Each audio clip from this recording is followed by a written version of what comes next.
বাংলাদেশের জাতীয় বিশ্ববিদ্যালয়ে একটা বিশাল পরিবর্তন আসতে যাচ্ছে। একটা এমন পরিবর্তন যা হয়তো লাখ লাখ শিক্ষার্থীর ভাগ্যই বদলে দিতে পারে। তো আজকের আলোচনা ঠিক এই ব্যাপারটি নিয়েই, কিভাবে একটা নতুন সিলেবাস দেশের বেকারত্বের মতো বড় একটা সমস্যার সমাধান করার চেষ্টা করছে। চলুন একদম মূল একটা প্রশ্ন দিয়ে শুরু করা যাক। আচ্ছা, এই যে দেশের লাখ লাখ শিক্ষার্থী বছরের পর বছর পড়াশোনা করছে, এত পরিশ্রম করছে, তারপর গ্র্যাজুয়েশন শেষ করার পর তাদের জন্য আসলে কি অপেক্ষা করছে? তাদের ভবিষ্যৎটা কতটা নিশ্চিত? প্রথম পর্ব, শিক্ষার্থী বনাম চাকরির বাজার। দেখুন, এই সব প্রশ্নের একেবারে গোড়ায় যদি যাওয়া যায় তাহলে একটা বড়সড় সমস্যা দেখা মেলে। সেটা হলো ক্লাসরুমে যা শেখানো হচ্ছে আর বাস্তব চাকরির বাজারে যা দরকার তার মধ্যে একটা বিশাল ফারাক।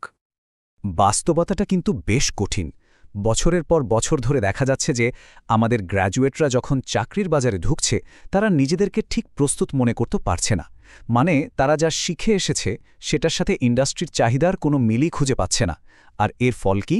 পড়াশোনা শেষ করে একটা লম্বা সময় বেকার বসে থাকতে হচ্ছে, যা সত্যিই হতাশাজনক। দ্বিতীয় পর্ব, বদলে যাচ্ছে জাতীয় বিশ্ববিদ্যালয়। তো এই যে একটা কঠিন পরিস্থিতি, এটাকে সামাল দিতেই কিন্তু জাতীয় বিশ্ববিদ্যালয় এবার বেশ বড় একটা উদ্যোগ নিয়েছে। বলা যায় এমন একটা পদক্ষেপ যা পুরো শিক্ষা ব্যবস্থাকেই নতুন করে ঢেলে সাজাতে পারে। এই উদ্যোগের ব্যাপারে বিশ্ববিদ্যালয়ের যিনি উপাচার্য ডক্টর এএসএম আমানুল্লাহ, তিনি কিন্তু খুব পরিষ্কার করেই বলেছেন, তার ঘোষণার মূল কথা হল সমস্যাটার একেবারে গোড়ায় হাত দিতে হবে। লক্ষ্য একটাই, এমন গ্র্যাজুয়েট তৈরি করা যারা শুধু সার্টিফিকেটধারীই নয়, বরং আধুনিক বিশ্বের যে কোনো চ্যালেঞ্জ নেওয়ার জন্য আসলেই দক্ষ। তৃতীয় পর্ব, নতুন সিলেবাসে যা থাকছে। তো মুখে তো অনেক কিছুই বলা হচ্ছে, কিন্তু এই যে নতুন প্ল্যান, এর ভেতরে আসলে কি আছে? চলুন একটু বিস্তারিতভাবে দেখি যে ঠিক কি কি পরিবর্তন আসছে। এই সংস্কারের সবচেয়ে বড় এবং মূল বিষয়টাই হল ফোকাসটা বদলে ফেলা। এতদিন যে শুধু পুঁথিগত বা থিওরিটিক্যাল জ্ঞানের ওপর জোর দেওয়া হতো, সেখান থেকে সরে এসে এখন নজর দেওয়া হচ্ছে প্র্যাকটিক্যাল স্কিলের দিকে। মানে প্রযুক্তি আর ইন্ডাস্ট্রির ঠিক যা যা দরকার, এখন সেটাই শেখানো হবে। আর এই নতুন সিলেবাসের একেবারে কেন্দ্রে রাখা হয়েছে দুটো আবশ্যিক বা কম্পালসারি বিষয় অনার্স লেভেলে সব ছাত্রছাত্রীদের জন্য।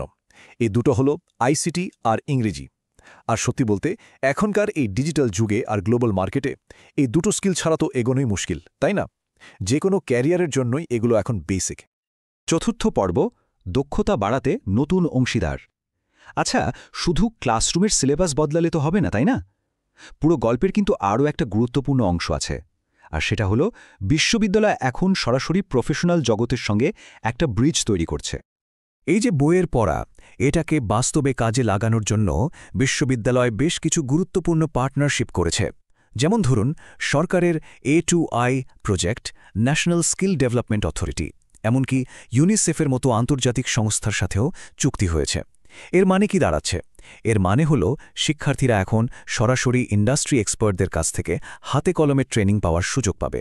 এটা কিন্তু একটা বিশাল ব্যাপার। পঞ্চম পর্ব, লক্ষ্য দ্রুত কর্মসংস্থান। তো এত সব আয়োজনের পর শেষ পর্যন্ত মূল লক্ষ্যটা কি? দিনের শেষে এই বিশাল উদ্যোগের পেছনে একটাই খুব পরিষ্কার উদ্দেশ্য কাজ করছে, আর সেটা হলো যত দ্রুত সম্ভব শিক্ষার্থীদের জন্য চাকরির ব্যবস্থা করা। ব্যাপারটা অনেকটা এরকম, শিক্ষার্থীদের জন্য পুরো জার্নিটা এখন গুছিয়ে দেওয়া হচ্ছে।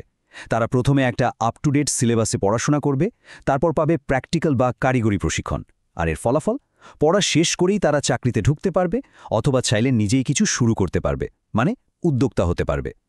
বেকার হয়ে দিনের পর দিন বসে থাকার ওই ব্যাপারটা আর থাকবে না। দেখুন, জাতীয় বিশ্ববিদ্যালয়ের এই উদ্যোগটা কিন্তু শুধু একটা সিলেবাস বদলানোর ঘটনা না, এটা তার চেয়েও অনেক বড় কিছু। এটা আসলে দেশের পুরো ওয়ার্কফোর্স বা কর্মশক্তির ভবিষ্যৎকে নতুন করে গড়ে তোলার একটা সাহসী চেষ্টা। তবে সব শেষে প্রশ্ন কিন্তু একটাই থেকে যায়, এই বিশাল সংস্কার কি আসলেই দেশের লাখ লাখ তরুণের ভাগ্য বদলে দিতে পারবে? এর উত্তরটা হয়তো সময়ই আমাদের বলে দেবে।